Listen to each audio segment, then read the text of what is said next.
tan-awon nga ang economic enterprise nakapatindog na po dito na ating facility. For the eyes of some, maybe, gamay lang kaayo ni siya.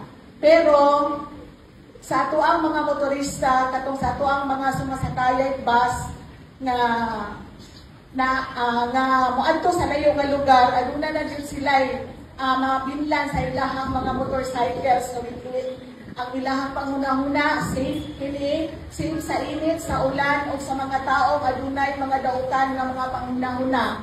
So, kini, serve yun siya para sa ato ang mga naay mga motorcycles, hindi nila ibilin na safety ang ilahang mga sakyanan.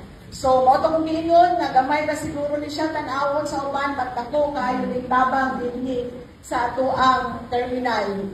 Ang second nga nung makalipay ni siya because kini na gambalay or facility, natindog ni siya because it was funded by the City Economic Enterprise na koleksyon. Plano ni Mayor na iyang baguon ang dagway sa atong economic enterprise. Dili lang dinhi sa terminal, but also makita ninyo, hinay-hinay na yun nato mabago ang dagway sa atong economic enterprise.